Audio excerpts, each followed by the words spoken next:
Okay, so today's topic is the review of glycolysis and Krebs cycle. First of all, we'll see the glycolysis. Glycolysis is also called Embden-Meyerhof pathway, and it is the oxidation of glucose or glycogen to pyruvate or lactate. Biomedical importance इसकी क्या है कि it is a major pathway for glucose metabolism, and it occurs in cytosol of all cells. Its unique feature is that it can function aerobically or anaerobically, depending upon the availability of oxygen and electron transport chain. RBCs have no mitochondria and they rely completely on glucose as their metabolic fuel and metabolize it anaerobically. So RBCs के लिए ये बहुत ज़्यादा important है glycolysis का pathway without oxygen. And it is a principal route for glucose metabolism, and it is also the main pathway for metabolism of fructose, galactose and other carbohydrate derived from diet. Glycolysis of glucose का जो main purpose है, that is to provide ATP. Anaerobically is especially important because skeletal muscles can perform under anoxic conditions, and cardiac muscles have low glycolytic activity, so उसमें भी ये बहुत important है.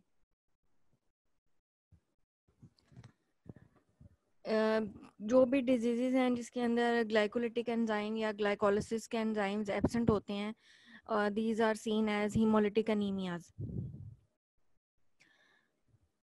And if the defect अगर तो skeletal muscles के अंदर जो एंजाइम्स हैं मेटाबॉलिज्म के वो डेफिशिएंट हैं ग्लाइकोलिसिस के, तो वो फिर किस तरह से नजर आएगा फटीग की फॉर्म में. और कैंसर सेल्स के अंदर glycolysis proceeds at a very higher rate, forming large amount of pyruvate which is reduced to lactate, which leads to acidic environment and has implications for cancer therapy. जो हम target करते हैं cancer therapy को वो इस level पे करते हैं जहाँ पे ये लैक्टेट और इस तरह की चीज़ें प्रोड्यूस होती हैं. दैट इज़ वाई जो कैंसर के पेशेंट्स होते हैं दे फील मोर फटीग. फिर आ जाते हैं रिएक्शंस ऑफ ग्लाइकोलिसिस पे. ग्लाइकोलिसिस के बेसिकली जो दो फेजेस में हमने रिएक्शन डिवाइड किए हुए हैं.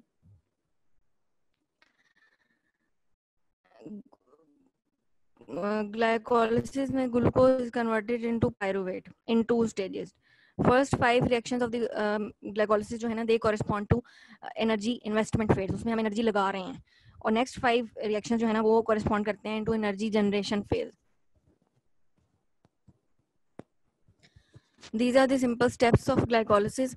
10 steps हैं टोटल, और इसमें जो सबसे ज़्यादा इंपॉर्टेंट स्टेप्स हैं वो स्टेप 1 है, स्टेप 3, स्टेप 7 एंड स्टेप 10.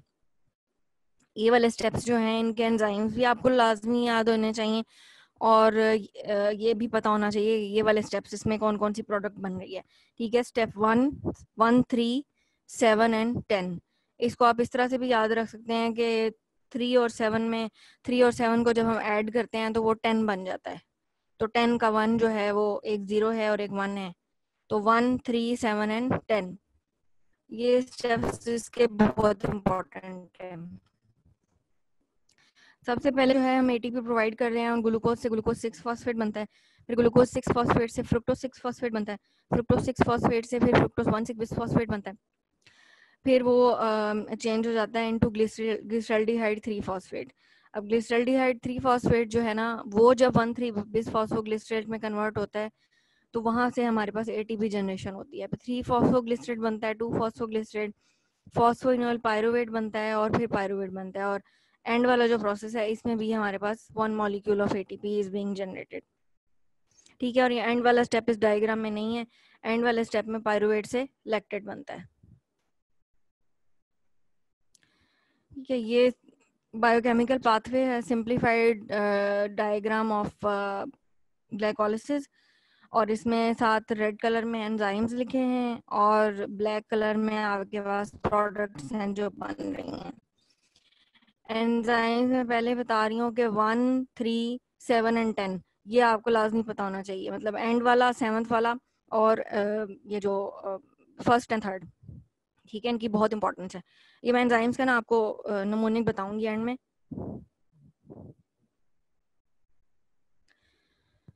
ठीक है, फिर ग्लूकोज से जब ग्लूकोज 6 फॉस्फेट बनता है तो इसमें हमारे पास कौन सा एंजाइम यूज होता है? हेक्सोकाइनेज और ग्लूकोकाइनेज, जिसकी बहुत ज़्यादा इंपॉर्टेंस है बॉडी में।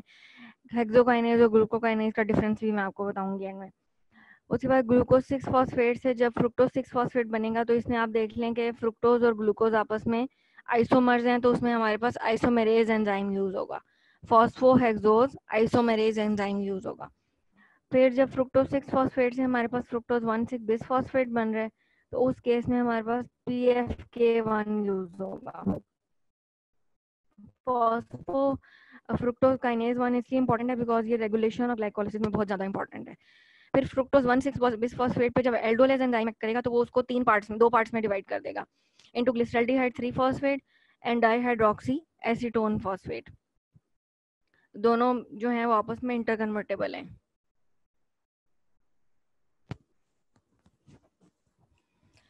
वन मॉलिक्यूल ऑफ ग्लूकोज जब हम इनकॉर्पोरेट कर रहे हैं इनटू ग्लूकोज 6 फॉस्फेट, तो उस केस में हमारे पास ATP यूज हो रही है।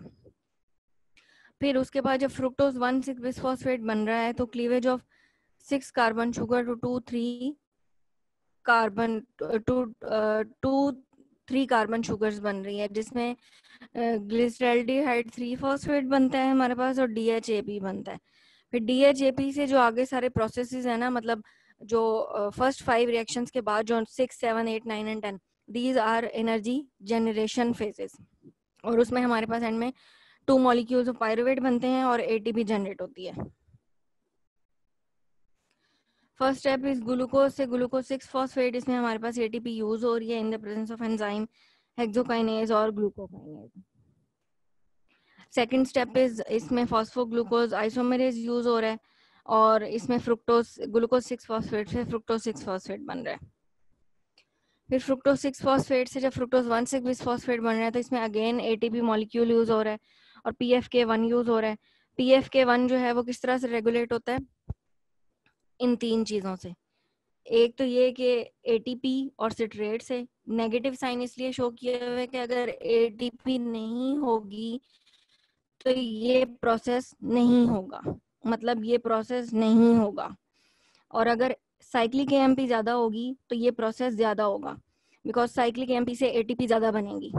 ठीक है, और अगर फ्रुक्टोज 2,6 बिसफॉस्फेट भी ज्यादा होगा तो again this process will be more.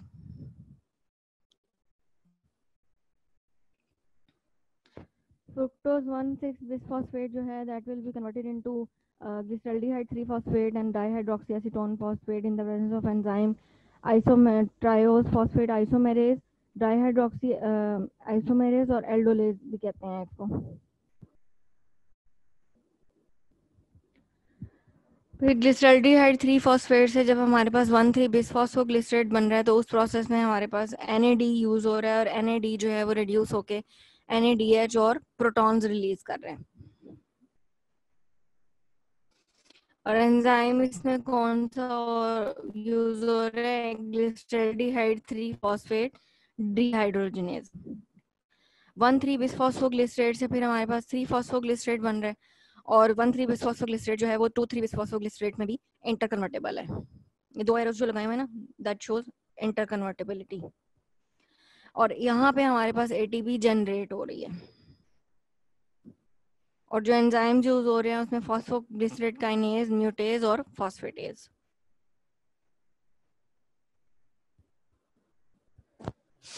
ये जो 3 कलर से शो किया हुआ है ना, इसका मतलब ये है कि जो फर्स्ट प्रोसेस है, जो फर्स्ट रिएक्शन है जिसमें 1,3 बिसफॉस्फोग्लिसरेट से 3 फॉस्फोग्लिसरेट बन रहा है, उसमें काइनेज एंजाइम यूज हो रहा है। फिर 1,3 बिसफॉस्फोग्लिसरेट से जो 2,3 BPG बन रहा है उसमें म्यूटेज यूज हो रहा है। और अगर 2,3 BPG से 1,3 BPG बन रहा है तो वो फिर फॉस्फेटेज एंजाइम यूज हो रहा है, because these substances are interconvertible. ये म्यूटेज एंजाइम यूज हो रहा है, 3 फॉस्फोग्लिसरेट से 2 फॉस्फोग्लिसरेट बन रहा है, फॉस्फोग्लिसरेट म्यूटेज एंजाइम यूज हो रहा है। फिर 2 फॉस्फोग्लिसरेट से हमारे पास PEP बन रहा है, यानी फॉस्फोइनोल पायरुवेट। फॉस्फोइनोल पायरुवेट और साथ वाटर की जनरेशन हो रही है तो इसमें एनोलेज एंजाइम यूज हो रहा है। फिर फॉस्फोइनोल पायरुवेट से अल्टीमेटली पायरुवेट बन रहा है और ड्यूरिंग दिस प्रोसेस हमारे पास एटीपी भी जनरेट हो रही है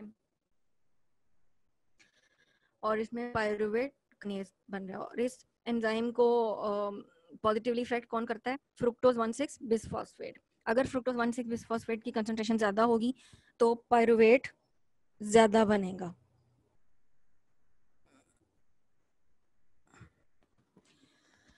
रेगुलेटरी एंजाइम इसके बहुत बहुत बहुत इंपॉर्टेंट हैं। ग्लाइकोलिसिस का साइकिल अगर लिखना ना भी आए तो रेगुलेटरी एंजाइम इसके लाजमी आते हैं।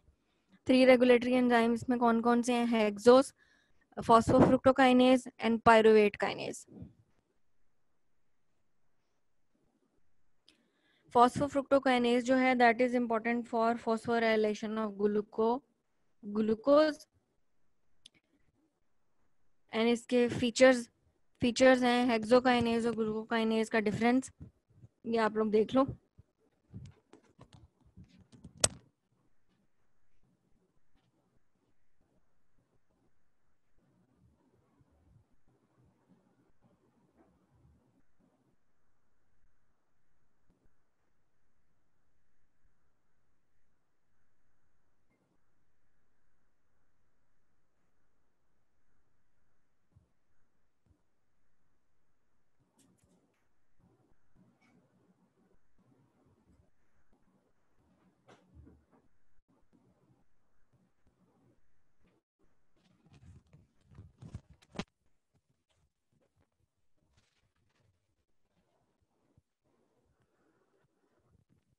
जी, हेक्सोकाइनेज और ग्लूकोकाइनेज का क्या क्या डिफरेंस है कि हेक्सोकाइनेज जो है it is present in almost all the tissues and glucokinase it is present in hepatocytes and beta cells of pancreas.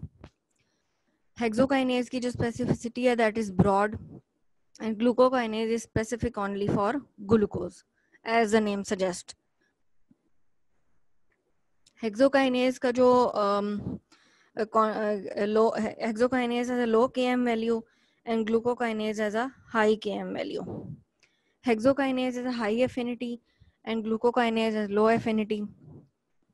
It has hexokinase has low Vmax and glucokinase has high Vmax. Hexokinase is inhibited by glucose 6-phosphate. Glucokinase on the other hand functions as a glucose sensor in pancreas, liver, phosphorylates glucose, indirectly inhibited by fructose 6-phosphate or indirectly stimulated by glucose. अब इसकी regulation fructose 6-फॉस्फेट और glucose से कैसे होती है? अब glucokinase की जो रेगुलेटरी प्रोटीन है ना that is exist in the nucleus of hepatocytes. अगर तो फ्रुक्टोज 6-फॉस्फेट की कंसंट्रेशन ज्यादा होगी तो उससे क्या होगा कि जो हमारे पास जो ग्लूकोकाइनेज है ना वो न्यूक्लियस के अंदर चला जाएगा and it binds to the protein that makes the enzyme inactive. ठीक है, ग्लूकोकाइनेज खुद ही उस प्रोटीन को बंद कर देगा जिसने ग्लूकोकाइनेज बनाना है, क्योंकि हमें ग्लूकोकाइनेज नहीं चाहिए in the presence of fructose 6-फॉस्फेट।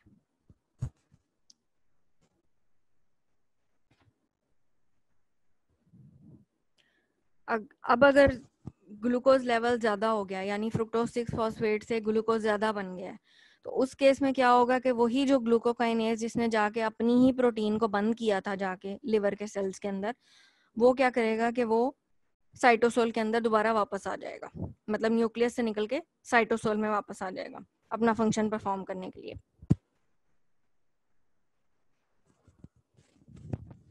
ठीक है, ये देखें ये क्या करेगा कि ग्लूकोज जो है अगर वो GLUT2 ट्रांसपोर्टर से वो प्लाज्मा मेम्ब्रेन के थ्रू सेल के अंदर एंटर हो गया तो उस केस में क्या होगा कि जो ग्लूकोकाइनेज है वो न्यूक्लियस की प्रोटीन से उतर के बाहर निकल आएगा। वो जब बाहर निकल आएगा तो वो क्या करेगा कि वो दोबारा से एक्टिव हो जाएगा और ग्लूकोज को जो है वो मेटाबोलाइज करना स्टार्ट कर देगा, ऑक्सीडेशन उसकी स्टार्ट कर देगा ग्लूकोज की।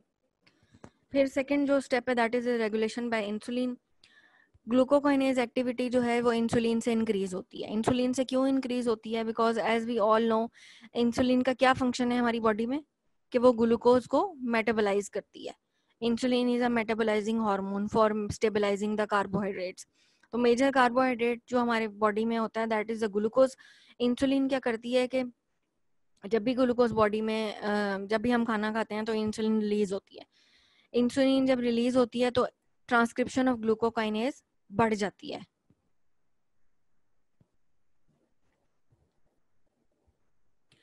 फिर सेकंड जो एंजाइम है हमारे पास रेगुलेशन का that is the PFK1 phosphofructokinase 1 is a second regulatory enzyme and it is responsible for the irreversible phosphorylation of fructose 6 phosphate.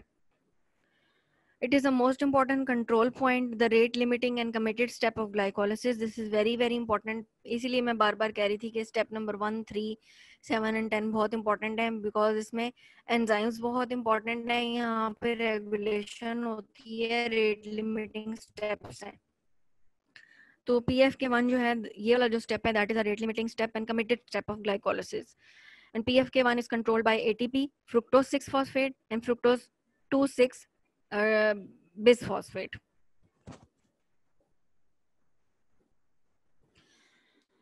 फिर एक और रेगुलेशन जो होती है that is by energy levels PFK1 की।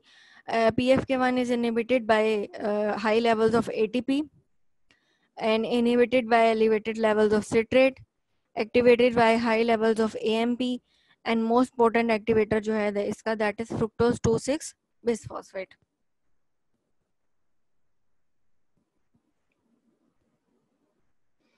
फ्रुक्टोज 2,6 बिस्फॉस्फेट हमारे पास आता कहाँ से है? ये हमारे पास आता है फॉस्फोफ्रुक्टोकाइनेज 2 के एक्शन से। फॉस्फोफ्रुक्टोकाइनेज जो है दैट इज अ 2 डायरेक्शनल और bifunctional enzyme. It has got a kinase as well as phosphatase activity. ठीक है, दैट इज वाई इसका नाम है फॉस्फोफ्रुक्टोकाइनेज। अगर इंसुलिन लेवल ज्यादा होंगे तो वो इसको इंक्रीज कर देंगे और अगर ग्लूकागॉन लेवल ज्यादा होंगे तो वो इसको बंद कर देंगे। क्योंकि जब ग्लूकागॉन के लेवल ज्यादा होंगे तो इसका मतलब है कि हमारी बॉडी में शुगर पूरी है। जब शुगर पूरी हो जाएगी तो हमें ग्लाइकोलिसिस का प्रोसेस नहीं चाहिए। ठीक है, तो उस केस में क्या होगा कि वो ग्लूकागॉन जो है वो उसको इनहिबिट कर देगा।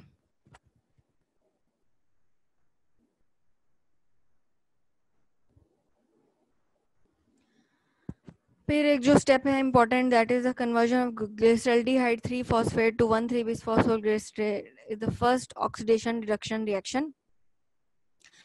इस केस में क्या होता है कि जो NAD है that is reduce to NADH and H positive. Oxidation of NADH is by two methods, by conversion of pyruvate to lactate and via electron transport chain. Electron transport chain में भी आपने पढ़ी होगी NADH की formation और एक इसका process है जिसमें हो रही है by conversion of pyruvate to lactate. 1,3 bisphosphoglycerate से जो 3 फॉस्फोग्लिसरेट बनता है दैट इज उस पे जो ATP बनती है उसको हम कहते हैं सबस्ट्रेट लेवल ATP फॉर्मेशन। ठीक है, इस केस में 2,3 बिसफॉस्फोग्लिसरेट भी बनता है और एंजाइम कौन सा यूज होता है? Phosphoglycerate kinase. फिर एक जो स्टेप है फॉस्फोइनोल पायरुवेट से जो पायरुवेट बनता है। Pyruvate kinase is an enzyme. Its deficiency is the second most cause of hemolytic anemia.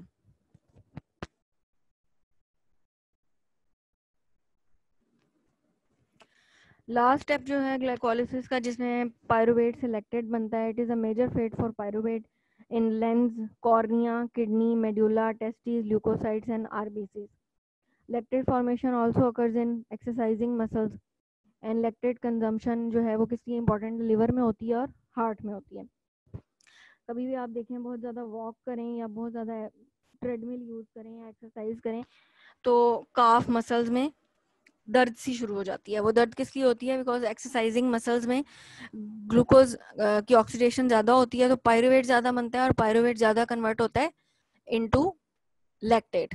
वो जो दर्द होती है that is due to lactic acid formation. ये बहुत इम्पोर्टेंट है, ये अक्सर पूछ लेते हैं कि give the energy yield for the process of glycolysis. अच्छा, सबसे पहले ये है कि ग्लिसरॉल्डिहाइड 3 फॉस्फेट हाइड्रोजनेज वाले प्रोसेस से हमारे पास 6 एटीपी बनती हैं। फिर फॉस्फोग्लिसरेज काइनेज जो है वो क्या करता है कि उससे 2 एटीपी उस लेवल पे बनती हैं, और पायरुवेट काइनेज एंजाइम जहाँ पे यूज हो रहा है वहाँ पे 2 एटीपी बनती हैं। टोटल 10 एटीपी हमारे पास जो है वो बनती हैं। और जो स्टार्ट में आपने देखा होगा कि 2 एटीपी ग्लूकोज से ग्लूकोज 6 फॉस्फेट बनाने में यूज भी होती हैं, तो वो 2 एटीपी अगर हम माइनस कर दें तो एनर्जी यील्ड ऑफ ग्लाइकोलिसिस जो है that is 8 ATP.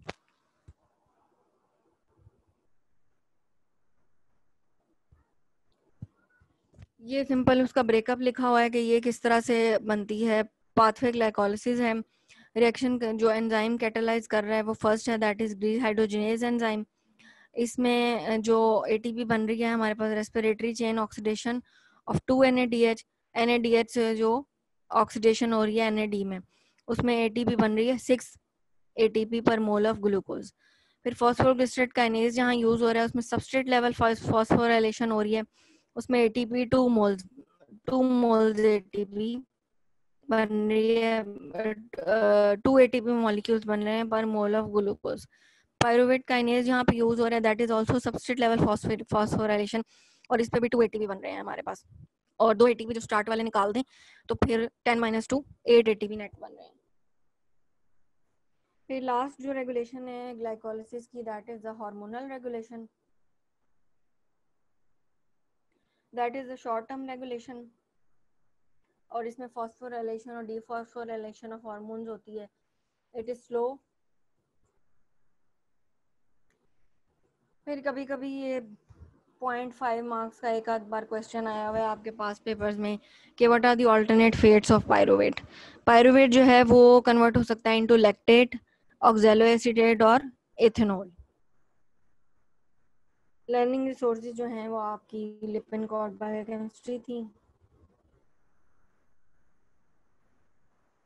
That's all.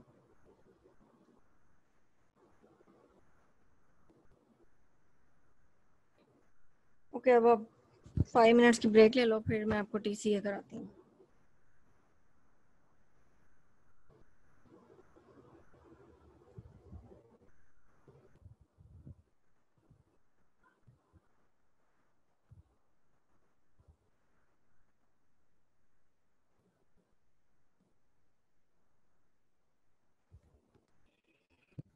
Okay जी, now start the TCA cycle.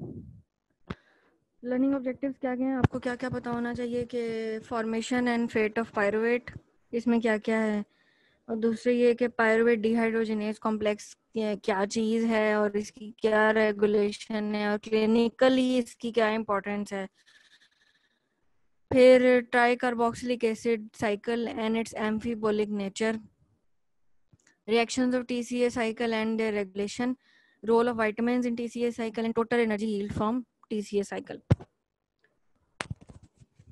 TCA cycle को हम जो है वो कहते हैं क्रेब्स साइकिल भी कहते हैं और ट्राई कार्बोक्सिलिक एसिड साइकिल भी कहते हैं। ठीक है, तो इसके 2 नाम है। फिर formation and fate of pyruvate. Pyruvate जो है वो आपको पता है सबसे पहले ऑक्सीडेशन ऑफ ग्लूकोज से आती है, ये इसकी मोस्ट इम्पॉर्टेंट फॉर्मेशन है पायरुवेट की। From lactic acid by oxidation, ठीक है, डीएमिनेशन ऑफ एलेनिन से भी बनती है। फिर ग्लूकोजेनिक अमाइनो एसिड्स जो हैं वो pyruvate forming, for example glycine, serine, cysteine and threonine, they all form pyruvate. फिर decarboxylation of oxaloacetate that also forms pyruvate. Fate of pyruvate मैंने आपको बताया कि it forms acetyl CoA by oxidative decarboxylation in the presence of acetyl co in the presence of oxygen।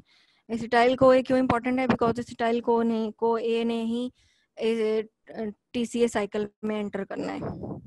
It forms lactic acid by reduction in the absence of oxygen, and it forms alanine by amination, forms glucose by gluconeogenesis and forms malic acid leading to formation of oxaloacetic acid, and forms auxiliary acetic acid by carbon dioxide fixation reactions. Fate of pyruvate जो है वो अक्सर viva में या exam में पूछ लेते हैं, तो ये आपको इसके स्टेप्स जो हैं वो याद होने चाहिए. इथेनॉल वाला स्टेप भी जो है वो आप इसमें ऐड कर लें, वो मैं लिखना भूल गई हूँ, पर वो मोस्टली इम्पोर्टेंट ह्यूमंस में इतना नहीं है, वो बाकी ये प्रोकैरियोट्स वगैरह में या यीस्ट में इम्पोर्टेंट है. ठीक है, पायरुवेट डिहाइड्रोजिनेज कॉम्प्लेक्स, ये उसका सारा मैकेनिज्म है. ये मैं पहले आपको एक्सप्लेन करती हूँ, उसके बाद डायग्राम समझाऊंगी. ठीक है, पायरुवेट डिहाइड्रोजिनेज कॉम्प्लेक्स को हम पीडीएच कॉम्प्लेक्स भी कहते हैं. ये बहुत बहुत बहुत इंपॉर्टेंट है, ये वाइवास में भी पूछा जाता है, इस पे छोटा सा नोट भी आता है, और इसमें आपको पता होना चाहिए, इसकी बायोकेमिस्ट्री भी पता होना चाहिए, इसके विटामिन भी और इसके कोफैक्टर्स भी. ये बहुत बहुत बहुत इंपॉर्टेंट है. PDH complex जो है that is as the name indicate, it is a multi enzyme complex with 29 molecules of PDH, और इसमें 8 molecules of flavor protein containing dihydrolipoyl dehydrogenase जो हैं वो साथ इसके लगे हुए हैं, और 1 molecule of dihydrolipoyl transacetylase. ये नाम जो हैं ये आपको अनफॉर्चुनेटली याद ही करने पड़ेंगे, बिकॉज PDH बहुत इंपॉर्टेंट है और ये अक्सर पेपर में आ भी जाता है. अगर पेपर में नहीं भी आएगा तो वाईवे में तो कोई ना कोई पूछेगा ही आपसे लाजमी. फिर इसके 6 कोएंजाइम्स हैं एंड कोफैक्टर्स हैं: thiamine pyrophosphate, lipoic acid, coenzyme A, FAD, NAD and magnesium. Coenzyme A को हम इस तरह से डिनोट करते हैं, और ये साथ जो SS लिखा हुआ है ना, दैट डिनोट्स सल्फाइडल ग्रुप.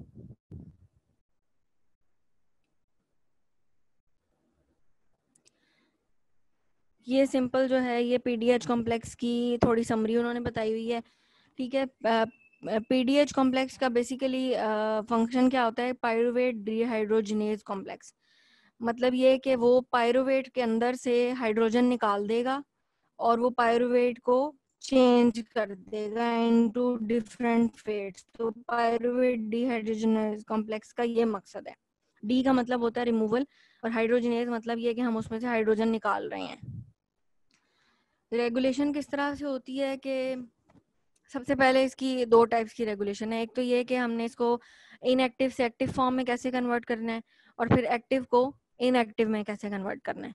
इनएक्टिव से एक्टिव फॉर्म में ये कैसे कन्वर्ट होगी कि insulin stimulates phosphatase enzyme leading to dephosphorylation of enzyme converted into an active state. इसका क्या मतलब है कि ये जो एंजाइम है ये डीफॉस्फोरिलेशन में एक्टिव होता है. डिहाइड्रोजिनेज से आप याद रख लें कि it is active in dephosphorylation, active in dephosphorylation. तो डीफॉस्फोरिलेशन में जब ये एक्टिव है तो कौन सी चीजें इसको डीफॉस्फोरिलेट कर रही हैं? उसमें एक है हमारे पास इंसुलिन, और स्टारवेशन और डायबिटीज मेलाइटस होता है जिन लोगों को, उसमें एक्टिव फॉर्म इसकी नहीं बनती. जब इसकी एक्टिव फॉर्म नहीं बनती तो उस केस में क्या होता है कि जो बॉडी है वो एनर्जी जनरेट नहीं करती, PDH कॉम्प्लेक्स अपना फंक्शन नहीं करता, पायरुवेट जो है वो डिफरेंट प्रोडक्ट्स में कन्वर्ट नहीं होता, पायरुवेट TCA साइकिल में नहीं जाता. जब भी किसी बॉडी में TCA साइकिल नहीं होगा तो वो बॉडी थकी थकी रहेगी. दैट इज वाई यहाँ से आपको रीजन मिल जाएगी कि ये जो शुगर के मरीज होते हैं ये थके थके और लेथार्जिक क्यों रहते हैं. वो इसीलिए थके हुए रहते हैं बिकॉज उनकी बॉडी में इंसुलिन की प्रोडक्शन नहीं होती, या कम होती है या बिल्कुल नहीं होती. तो जब उनमें इंसुलिन नहीं होगी तो वो क्या करेगा कि पायरुवेट डिहाइड्रोजिनेज कॉम्प्लेक्स को एक्टिव नहीं करेगा, उसको डी फॉस्फोराइलेट नहीं करेगी इंसुलिन, तो एंजाइम एक्टिव नहीं होगा. इसलिए ये इंपॉर्टेंट है एनर्जी जनरेशन के लिए. फिर एक बात है कि conversion of active to inactive form. जो PDH काइनेज है is responsible for which is activated by it is activated by ATP ADP ratio, NADH to NAD ratio, acetyl CoA to coenzyme A ratio. ठीक है, फिर cyclic AMP, और inhibited by increased pyruvate from rich carbohydrate diet. ठीक है, तो इसमें ATP ADP ratio, NADH, NAD, acetyl CoA, coenzyme A, अगर ATP ज़्यादा होगी तो ये इनएक्टिव हो जाएगा, क्योंकि हमें एनर्जी जनरेशन नहीं चाहिए, तो हमें एटीपी नहीं चाहिए। एटीपी एडीपी रेशो इसीलिए लिखा हुआ है।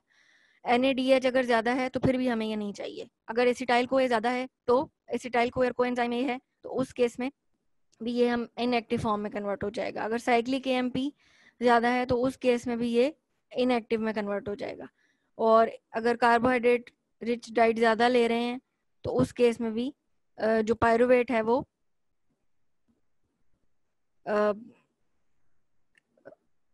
इंक्रीज पायरुवेट की वजह से ये इनहिबिट हो जाएगा।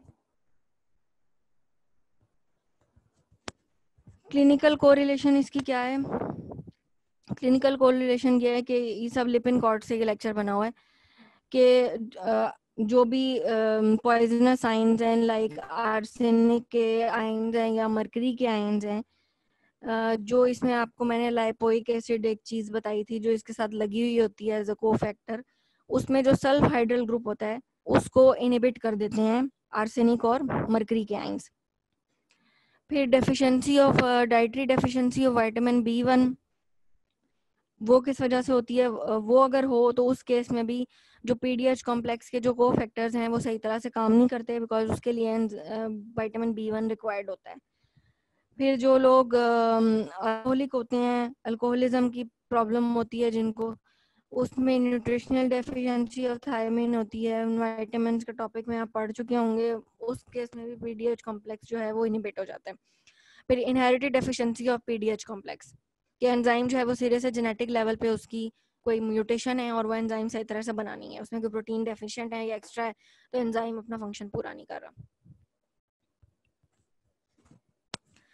फिर what is TCA cycle?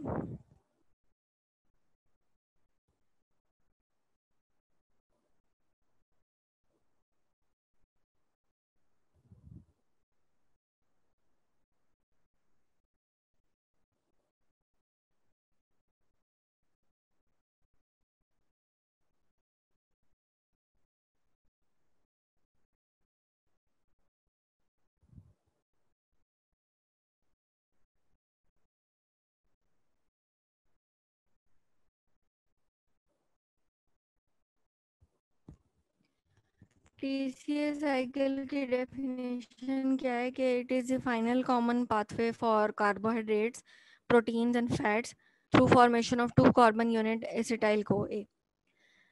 Acetyl CoA का हम TCA साइकिल करने का क्या मकसद है? हमें क्या इतनी मुसीबत पड़ी हुई है कि हम इतना जो लंबा चौड़ा साइकिल हम परफॉर्म कर रहे हैं? बिकॉज हमने एंड में का एसिटाइल CoA को हमने ऑक्सीडाइज करना है और उसका कार्बन डाइऑक्साइड वाटर में बना चेंज करना है और ATP जनरेट करनी है। इंटरमीडिएट्स जो भी साइकिल में बनते हैं उसमें एनाबोलिज्म होता है, और जो हम एसिटाइल CoA को तोड़ रहे हैं उसमें कैटाबोलिज्म होता है। तो that is basically a एम्फीबोलिक pathway जिसमें दोनों प्रोसेसेस हो रहे हैं, कैटाबोलिज्म भी हो रहा है और एनाबोलिज्म भी हो रहा है। So that is why it is called एम्फीबोलिक in nature. ये सिंपल डायग्राम है एसिटाइल को क्रेब्स साइकिल की। सबसे पहले क्या है कि एसिटाइल CoA से हमारे पास सिट्रेट बन रहा है। ड्यूरिंग दिस प्रोसेस CoA जो है वो एसिटाइल का निकल जाएगा। Citrate is a 6 carbon compound. फिर 6 कार्बन कंपाउंड जो है वो फर्दर चेंज हो रहा है इनटू आइसोसिट्रेट। आइसोसिट्रेट में जब वो कन्वर्ट हो जाएगा तो वो भी उसका आइसोमर है, तो वो भी 6 कार्बन कंपाउंड ही होगा। इस केस में हमारे पास NADH और कार्बन डाइऑक्साइड जो है वो रिलीज हो रही हैं। फिर आइसोसिट्रेट से जब हमारे पास सक्सीनेट बनेगा तो फिर NADH और कार्बन डाइऑक्साइड रिलीज होगी। सक्सीनेट से आगे फिर मेलेट बनेगा, मेलेट से आगे फ्यूमेरेट बनेगा, और फ्यूमेरेट से आगे ऑक्सैलिक एसिटेट बनेगा, that is a 4 carbon compound. और यहाँ इस तरह से हम एसिटाइल CoA से लेके तो ऑक्सैलिक एसिटेट तक पहुंच गए हैं और हम 6 कार्बन स्टेट से 4 कार्बन स्टेट में पहुंच गए हैं।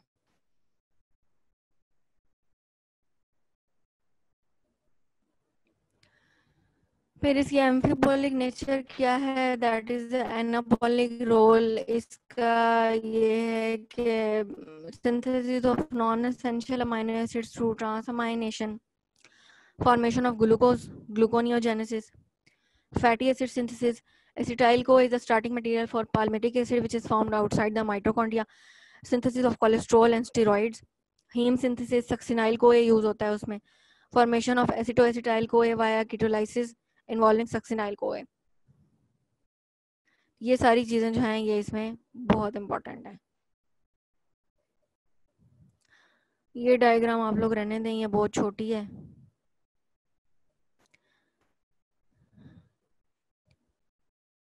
ठीक है, ये सिंपल जो है ये वैसे वो डिटेल लेक्चर बना हुआ है, तो आप लोगों को इतनी डिटेल रिक्वायर्ड नहीं है, तो आप लोग ये जो ऑर्गेनिक केमिस्ट्री के स्टेप्स हैं ना ये आप लोग छोड़ दें। ठीक है। रोल ऑफ वाइटामिन क्या है इन टीसीए साइकिल? वाइटामिन इसमें कौन कौन से इंपॉर्टेंट हैं? राइबोफ्लेविन है, नियासिन है, थायमिन है, लाइपोइक एसिड और pantothenic acid, all are important in TCA cycle.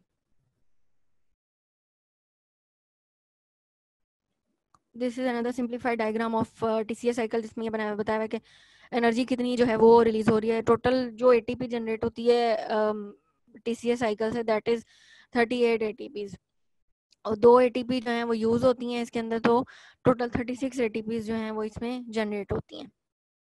और 10 NADH बनते हैं हमारे पास, और 10 H पॉजिटिव बनते हैं, और 2 FADH2 टोटल हमारे पास जनरेट होते हैं।